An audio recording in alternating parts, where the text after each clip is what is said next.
te raconter du coup la suite de l'histoire que l'on avait commencé ensemble avec Elena et son grand-père.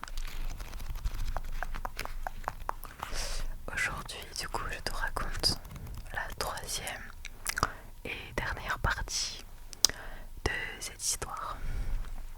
Si tu as aimé cette petite série de lectures, n'hésite pas à me le dire en commentaire et je ferai bien évidemment une autre histoire en plusieurs parties. Est-ce que tu es prêt?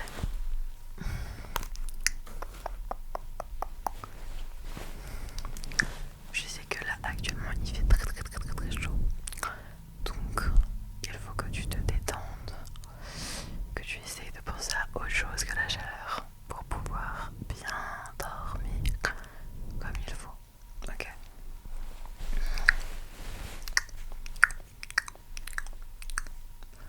Moi aussi j'ai très chaud.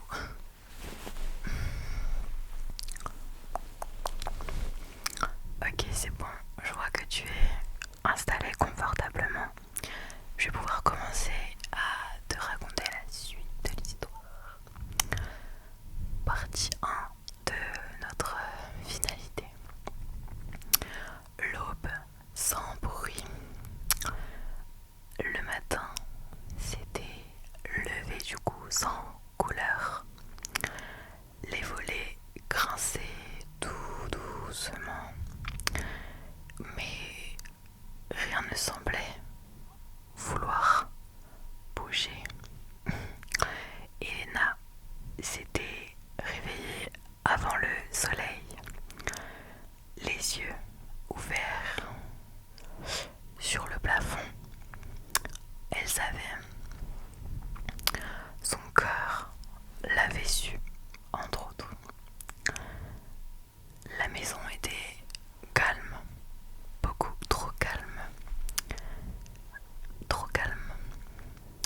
et le silence n'était plus un refuge. Elle marcha lentement jusqu'à la chambre. Le lit était parfaitement fait. Le coussin creusé, mais sans chaleur. Son grand-père n'était plus là. Juste une empreinte, une trace du sommeil passé. Aucun mot, aucun bruit, pas de dernière phrase. Seulement l'absence de son grand-père, du coup, qui n'était plus là. Elle descendit au jardin, pieds nus. L'air était humide, presque gorgé de larmes.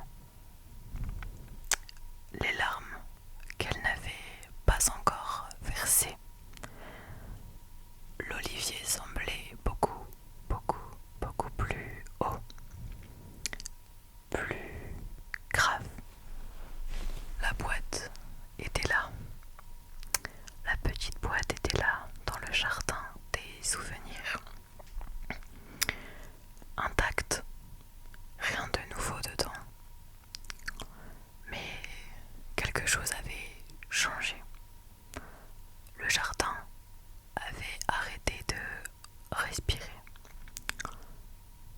De retour dans sa chambre, elle ouvrit son vieux carnet. J'ai beaucoup trop chaud. De retour dans la chambre, elle ouvrit son vieux carnet. Les pages bruissaient comme des feuilles mortes. Elle lut ses anciens mots. Ceux d'une fillette qui croyait que l'amour était indéfini. Et elle relut chaque souvenir comme on relit une carte usée. Et elle referma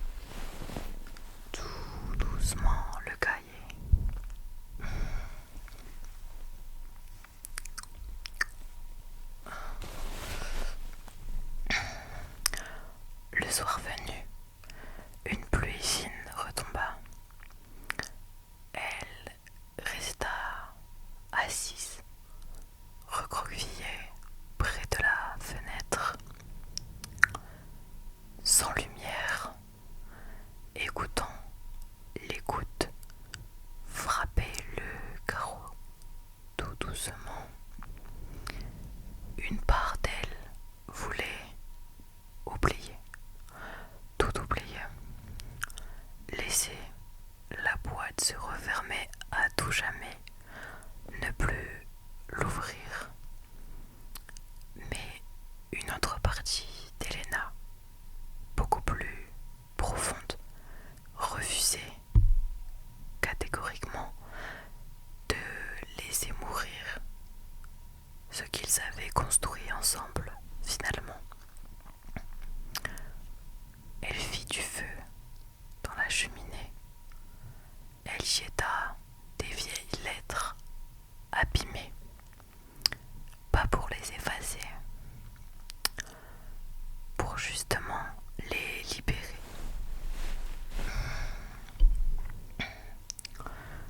Les flammes montèrent lentement avec douceur. Pas un incendie, juste une offrande, juste un passage. La nuit fut très longue pour Elena. Elle ne trouva pas le sommeil. Elle se tourna de droite à gauche, puis de gauche à droite. Elle n'arrivait vraiment pas à trouver le sommeil. C'était vraiment très difficile pour Elena de s'endormir ce soir-là.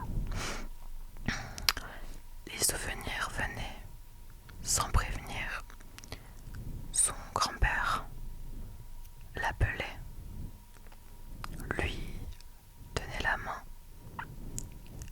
Elle le voyait aussi marcher tout doucement dans le jardin des souvenirs. Tout revenait tout d'un coup. Mais elle n'avait plus de mots pour le dire. Elle se sentit extrêmement vide, creuse et fatiguée. Vers l'aube, alors qu'elle somnolait entre deux souffles, entre une pensée et tout d'un coup elle eut une très bonne pensée, car elle n'était plus seule. En fait, elle ne l'a jamais été finalement. Le jardin vivait en elle maintenant. Et tant qu'elle porterait ses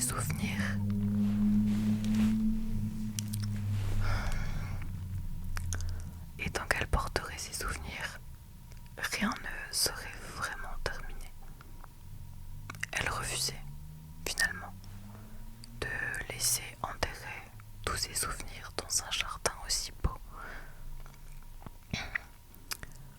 L'arbre en fleurs. Elle descendit dans le jardin dès que le soleil se leva. Et là, quelque chose d'impossible était arrivé. L'olivier avait fleuri. Des petites branches couvraient cet arbre.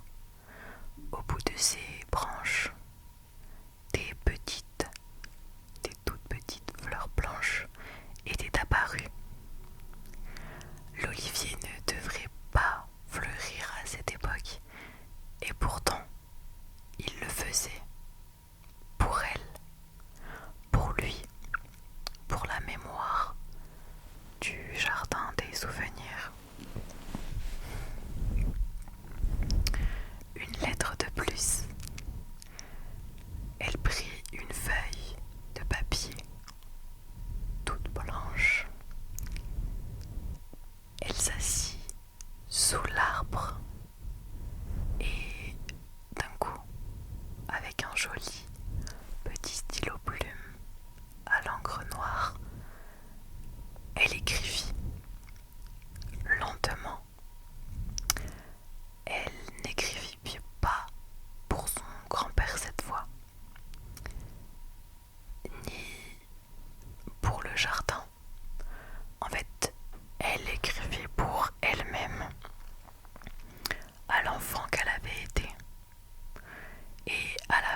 jours qui suivirent, des voisins vinrent la voir, des amis, des anciens.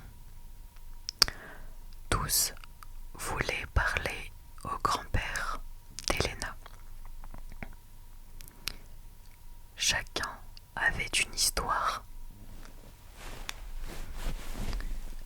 Chacun avait un souvenir. Chacun avait une émotion.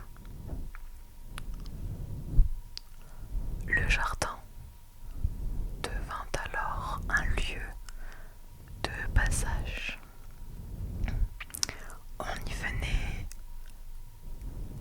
doucement. On y déposait des fleurs, parfois juste une petite phrase, parfois un poème, parfois un objet, ou parfois juste un silence. Elena comprit rapidement qu'elle ne pouvait pas garder ce lieu pour elle toute seule. C'était comme beaucoup de responsabilités, beaucoup d'énergie.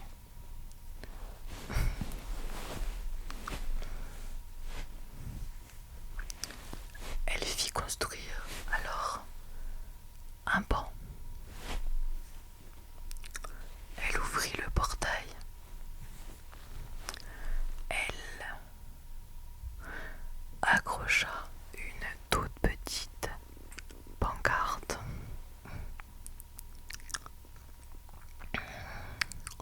Le jardin des souvenirs. Elle avait écrit cette pancarte pour justement y laisser une trace aussi. Elle avait écrit d'un joli stylo plume noir. Elle avait rajouté juste en dessous, entrez doucement. Elle n'avait pas besoin d'expliquer. Le lieu parlait pour elle finalement. Elle installa une boîte en bois. Une toute petite boîte en bois sous l'arbre. Pas l'ancienne, une nouvelle. Et un carnet vierge à côté. Et justement, elle écrivit la première page, toujours avec un joli stylo plume noir.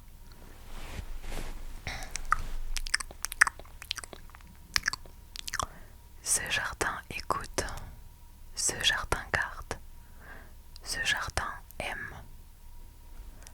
Les jours suivants, les pages se remplirent. Des inconnus y déposaient leur mémoire. Le jardin devenait alors pluriel. Une autre génération. Nous partons pour quelques années plus tard, après le décès du papy d'Elena. Des années passèrent. Un jour, une petite fille blonde entrèrent dans le jardin. Elle ne dit rien du tout. Elle s'assit dans l'herbe, puis leva les yeux vers Elena. Elle posa la question d'un air si innocent, d'un air si enfantin.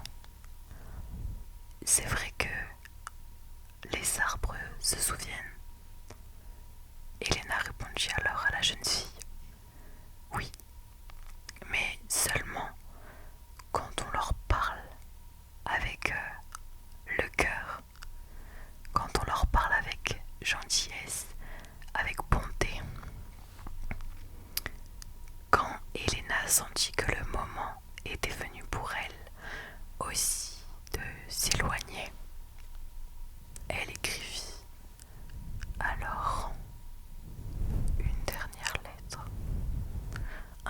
souvenirs, un dernier espoir peut-être. Elle sentit que c'était le moment pour elle de s'éloigner, d'écrire une toute dernière lettre. Elle écrivit puis elle la glissa dans l'ancienne boîte, maintenant précieusement conservée. C'était une lettre vide, juste avec un petit cœur, sans un mot, juste un petit cœur au milieu de la page blanche.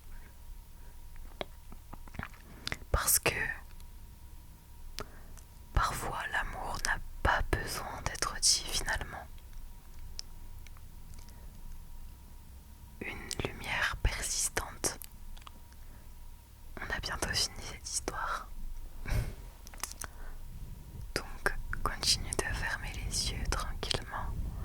Ne t'en fais pas, la vidéo ne va pas s'arrêter maintenant. Je reste avec toi pour t'apaiser, pour te relaxer et pour t'endormir. Le jardin ne ferma jamais. Il devient un lieu que les cartes n'indiquaient pas. Un lieu transmis par les histoires. Un lieu transmis par les souvenirs. Un lieu transmis par les murmures. Un lieu transmis par les gestes. Un jour, quelqu'un planta un nouvel arbre. Un autre posa une boîte, une toute petite boîte en bois. Et d'ailleurs, très très très très loin de là, quelqu'un lut une lettre et sourit. Car finalement, le jardin ne mourra jamais. Il changeait seulement de forme. Et à chaque cœur ouvert, il renaissait en silence. Tout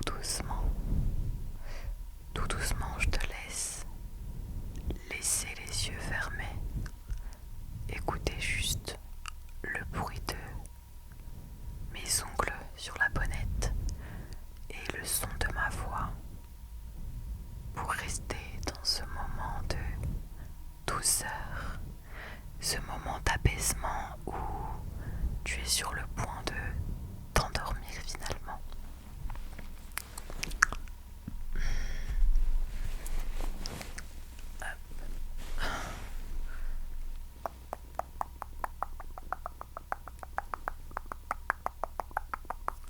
Il fait extrêmement chaud, vraiment.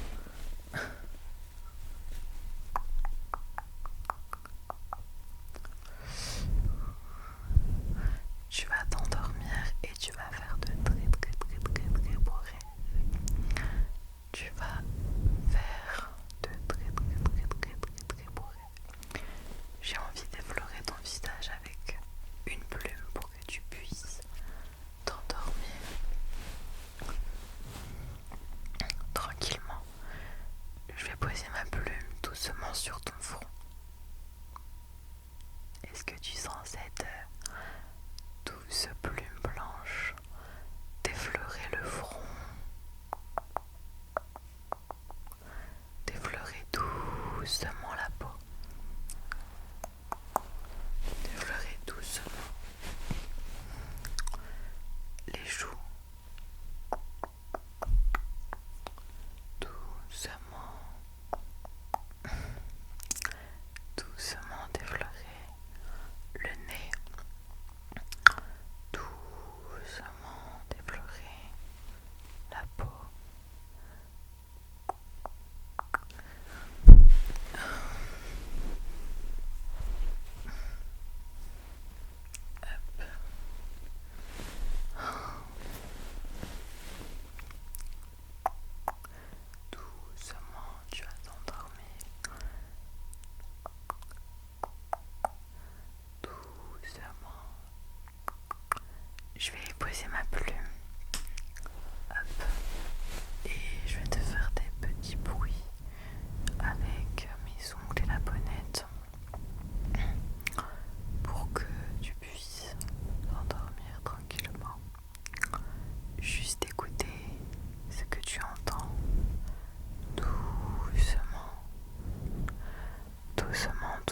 doucement, doucement, doucement,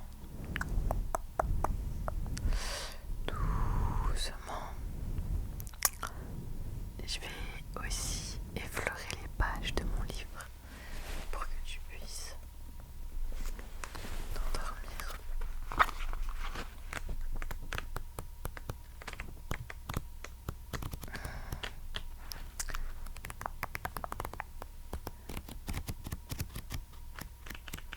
Est-ce que tu entends le bruit de ces pages?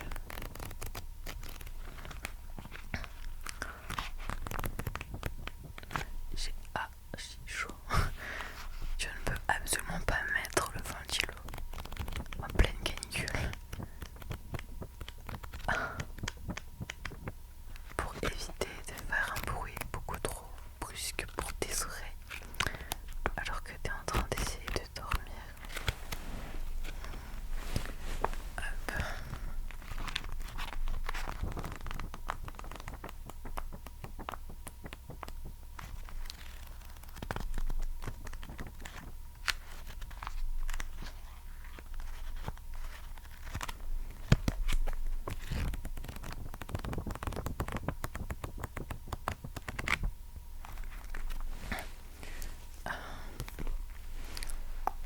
J'ai aussi pris un éventail, mais je pense que ça va faire beaucoup trop de bruit.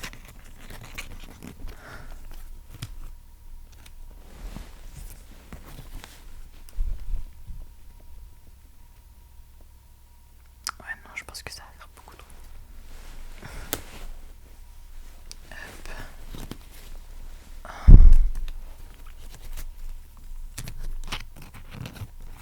C'est un magnifique éventail que j'ai acheté en Italie.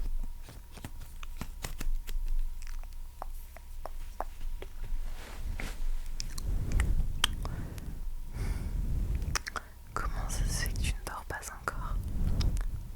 Est-ce que tu veux que j'enlève tes mauvaises énergies pour que tu puisses dormir tranquillement, pour que tu puisses faire de très beaux rêves et passer une excellente nuit? Ok. Alors déjà, ferme les yeux, écoute le son de ma voix et concentre-toi uniquement sur le son de ma voix, d'accord? Super.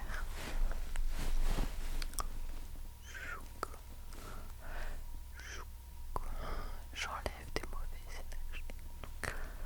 Chouk, chouk, chouk, chouk, chouk,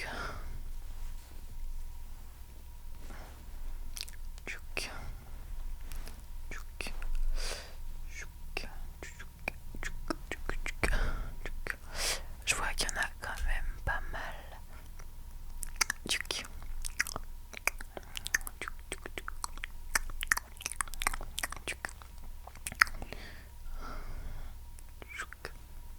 Attends, je vais essayer aussi de l'autre main.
jardin des souvenirs, mais c'est mon petit jardin secret à moi.